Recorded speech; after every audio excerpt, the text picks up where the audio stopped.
Minnesota made headlines for being the leading tax credit state for children. A New Hope senator was the chief author of that legislation.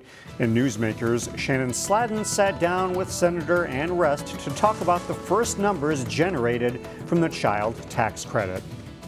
We have in Minnesota the nation-leading tax credit for children, the purpose of which is to really bring Minnesota families, low-income families, out of poverty. And it has, our tax credit will reduce poverty, childhood poverty in Minnesota by 1/3. 356,000 people, families, taxpayers have already qualified.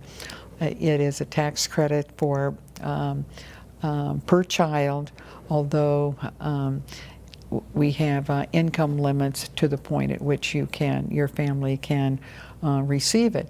But the average tax credit going out in 2024 for 2023 is over $2,500 per family.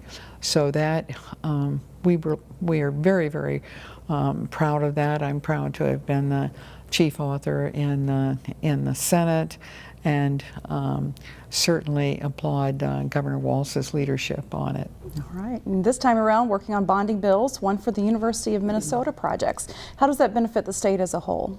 Well, the University of Minnesota is the economic engine, quite frankly, of the state, and our bonding proposal for this year in total was $500 million.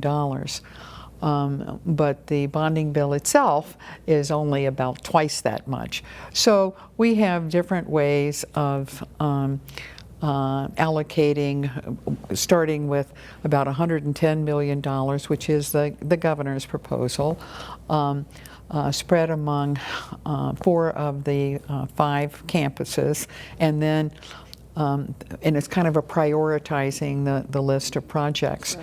But I think it's really important that what we're doing this year is emphasizing asset preservation, maintenance projects for which there's not a whole lot of publicity, for example, of replacing a boiler. Sure.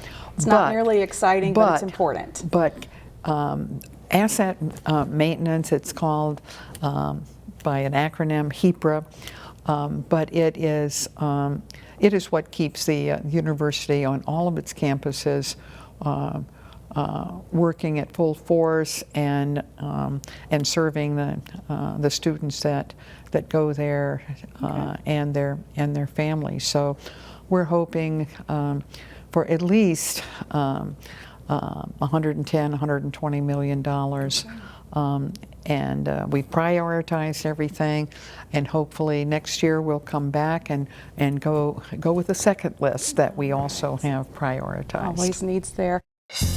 Find more local news stories at ccxmedia.org and follow us on social media.